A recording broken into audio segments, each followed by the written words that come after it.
Assalamualaikum warahmatullahi wabarakatuh.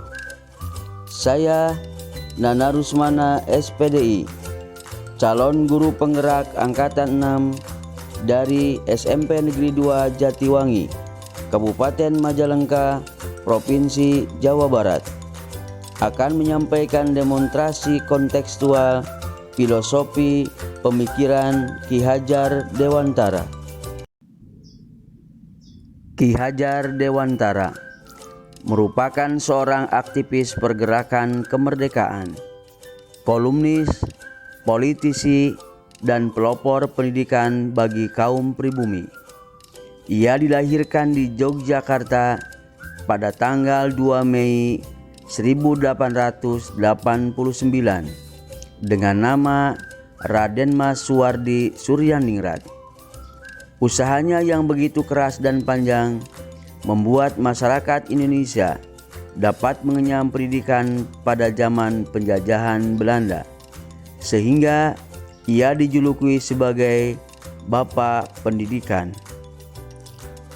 Ki Hajar Dewantara menjelaskan bahwa tujuan pendidikan yaitu menuntun segala kodrat yang ada pada anak-anak agar mereka dapat mencapai keselamatan dan kebahagiaan yang setinggi-tingginya, baik sebagai manusia maupun sebagai anggota masyarakat.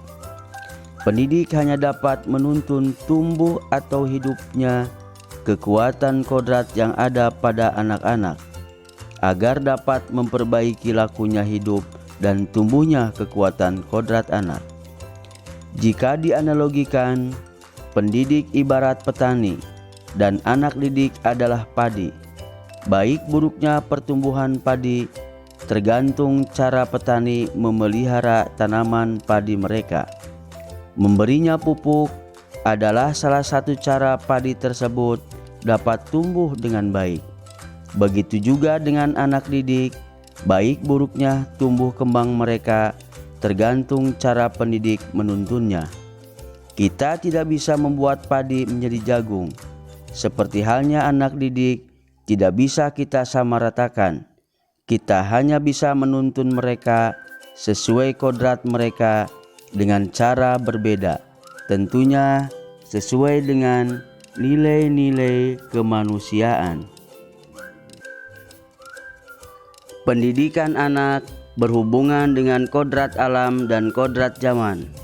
Kodrat alam berkaitan dengan sifat dan bentuk lingkungan di mana anak berada. Sedangkan kodrat zaman berkaitan dengan isi dan irama.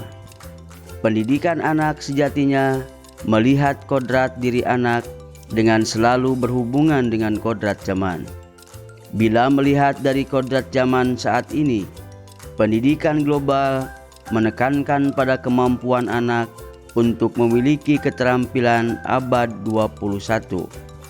Ki Hajar Dewantara mengingatkan bahwa pengaruh dari luar harus disaring terlebih dahulu dengan tetap mengutamakan kearifan lokal budaya Indonesia.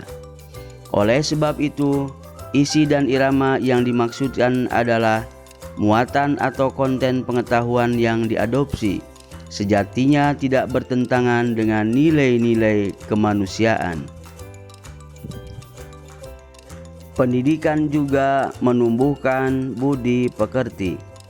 Budi pekerti atau watak atau karakter merupakan perpaduan antara gerak pikiran, perasaan, dan kehendak atau kemampuan sehingga menimbulkan tenaga.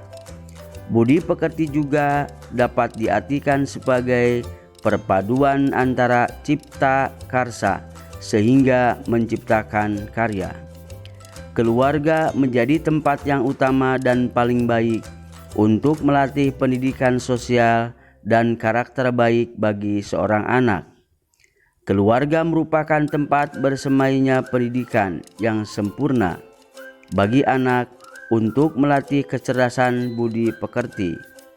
Keluarga juga menjadi ruang untuk mempersiapkan hidup anak dalam bermasyarakat dibanding dengan pusat pendidikan lainnya. Alam keluarga menjadi ruang bagi anak untuk mendapatkan teladan, tuntunan, pengajaran dari orang tua. Keluarga juga dapat menjadi tempat untuk berinteraksi sosial antara kakak dan adik, sehingga kemandirian dapat tercipta karena anak-anak saling belajar antar satu dengan yang lain dalam menyelesaikan persoalan yang mereka hadapi. Oleh karena itu, peran orang tua sebagai guru, penuntun, dan pemberi teladan menjadi sangat penting dalam pertumbuhan karakter baik anak. Semboyan pendidikan. Semboyan pendidikan yang pertama adalah ingarso sung tulodo, di depan memberikan teladan, yang artinya seorang guru adalah pendidik yang harus memberi contoh atau menjadi panutan bagi anak-anak didiknya. Yang kedua, ingmadya mangun karso, di tengah memberikan semangat. Artinya, seorang guru adalah pendidik yang selalu berada di tengah-tengah anak didiknya dan terus-menerus membangun semangat dan ide-ide mereka untuk berkarya. Yang ketiga, tutwuri handayani, di belakang memberikan dorongan, yang bermakna seorang guru adalah pendidik yang terus-menerus menuntun, menopang, dan menunjuk arah yang benar bagi hidup dan karya anak-anak didiknya. Bapak dan Ibu guru hebat, marilah kita senantiasa mengimplementasikan semboyan pendidikan agar tercipta merdeka belajar dan profil pelajar Pancasila. Pendidikan merupakan salah satu cara menuju kemerdekaan secara lahir dan batin manusia, baik secara personal maupun secara kelompok atau masyarakat. Bapak Ibu guru hebat, sudahkah kita memberikan kemerdekaan belajar kepada anak-anak kita? Mari kita bersama-sama memberikan kemerdekaan belajar pada anak-anak untuk mewujudkan profil pelajar Pancasila. Demikian pemaparan dari saya. Wassalamualaikum warahmatullahi wabarakatuh.